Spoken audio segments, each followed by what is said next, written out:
एखादा दिवस आहे की नाही खूप म्हणजे खूप असा उदास वाटतो. काही कारण नसतं पण ते आपल्याला आतून करमत नाही किंवा काहीतरी असं वेगळंच वाटतं. आणि तसंच आज माझं काहीतरी होतं. खूप छान दिवसाची सुरुवात झाली होती. मस्त असं मला सूर्य बघायला भेटला होता. पण मला करमत नव्हतं. उठल्यापासूनच फ्रेश वाटत नव्हतं एवढं.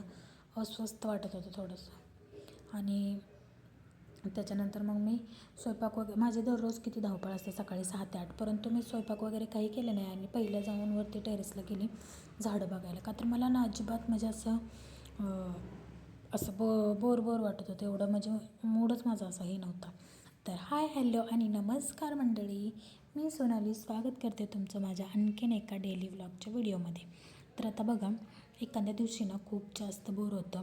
त्याच्यामुळं ना म्हणजे पुढची सगळी कामं डिले होत जातात.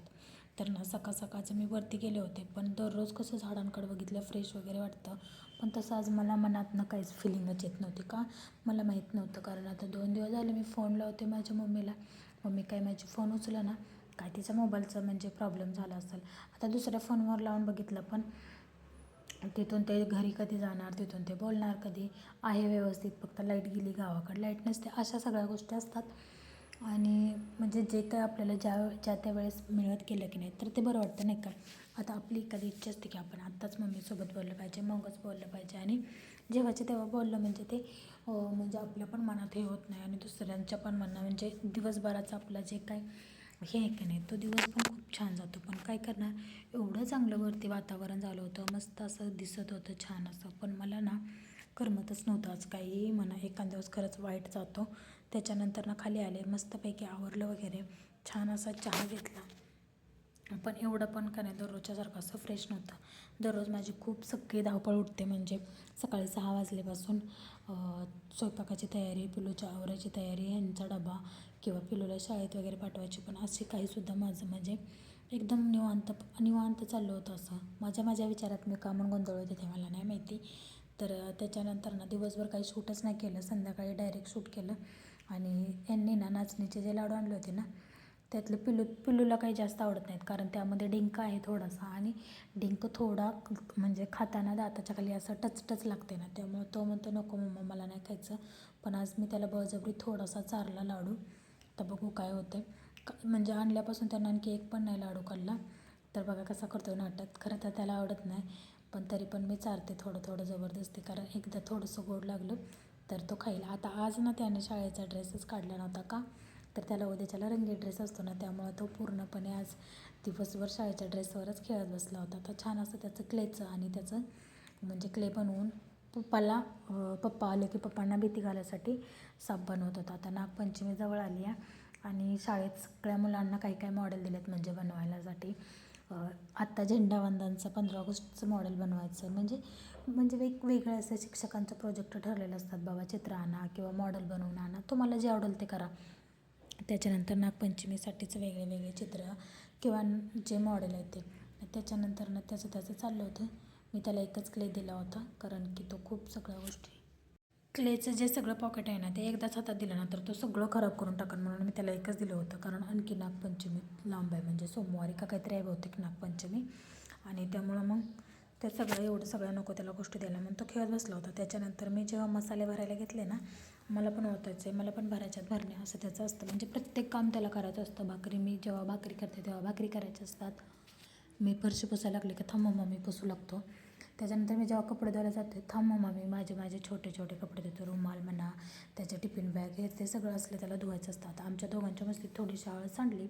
आता आम्ही काही काम करतो आहे आणि आमच्याकडून ते उलटं काय होणार नाही किंवा कांड काय होणार नाही असं होणारच नाही का. त्याच्यानंतर ना सगळे खडे मसाले वगैरे भरून घेतले. त्याच्यानंतर चिया सीड म्हणजे दररोज मी भिजू घालून म्हणते आणि तसंच राहून जाते, रोजचं तसंच राहून जाते. मी स्पेशली दररोज सकाळी चिया सीडचं पाणी पिण्यासाठी ते आणले पण ते लक्षातच राहत नाही. त्यामुळे ते पहिलं भिजत घालून घेतलं. त्याच्यानंतर बदाम पण भिजत टाकले. रोज पिल्लू टाक म्हणलं का त्याला, पण आज आता मी टाकले होते इथं जवळ तर टाकून ठेवले. कारण सकाळची कामं करून घेतली म्हणजे रात्रीची जी कामं आहेत ती पटापटा करून घेतली का सगळं काही पूर्णपणे छान वाटतं. त्याच्यानंतर ना जायफळ, खडे मसाल्यामधलं मी सगळं काही आणलं होतं. चहासाठी तर लागतं. पण असं कधी आधीमध्ये मसाले भात म्हणा जे काय तेव्हा ना ऐन टायमिंगला कोणत्या गोष्टी आहे ना पूर्णपणे सगळ्या सापडत नाहीत आणि काय नाही. त्याच्यासाठी मी सगळं आणलं होतं. दालचिनी, जायफळ, थोडंसं कसुरी मेथी, त्याच्यानंतर ना म्हणजे जे काय असतं ते सगळ्या पांढरे तेल ते सगळं आणलं होतं आणि ते माझं सगळं भरायचं चाललं होतं. भरून आता हे बघा, हे रोजचं सगळ्यांचं काम असतं महिलांचं, जिथल्या म्हणजे ज्या गोष्टी आपण व्यवस्थित ठेवतो ना त्या गोष्टी पूर्णपणे जिथल्या तिथं ठेवल्या म्हणजे ज्या त्या ठिकाणावर ठेवल्या ना तर बरं वाटतं आणि परत आपल्याला लवकर सापडतं नाही का. त्याच्यानंतर डाळी वगैरे हे सगळं भरत ना मी पूर्णपणे भात वगैरे इकडे टाकला. आता डाळ भात टाकणार होते कारण खूप दिवस झालं तुरीच्या डाळीचं काय खाल्लं नाही. वरण करणार होते पण म्हटलं जाऊ दे, हे तर जेवण करून येणार होते बाहेर आणि मेन पिलूच होतं म्हणून छान असं डाळ आणि भात टाकून दिलं तिकडं. आणि अलीकडच्या बाजूला भाजी होती सकाळची शिल्लक, ती गरम करायला ठेवली.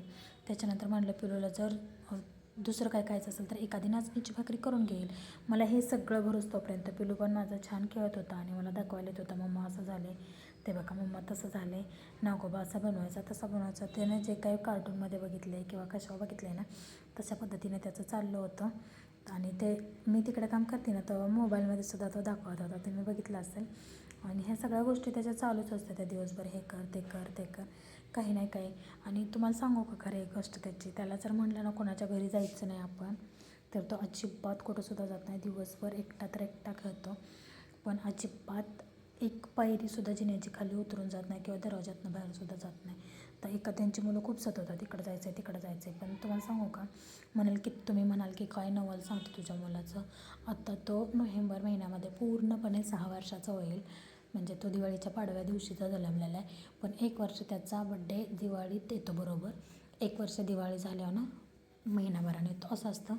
तर त्यांना अजून कधीही मला आठवतसुद्धा नाही की खाली जाऊन कोणाला कानाखाली मारले, कुठल्या पोराला खेळता खेळता कुठल्या पोराचं काहीतरी घेऊन घरात आलं खेळणं लपवून वगैरे ठेवलं आहे किंवा कोणाला मारून आलं आहे असलं तर त्यानं मला अजिबात कधीच तक्रार दिली नाही एकसुद्धा.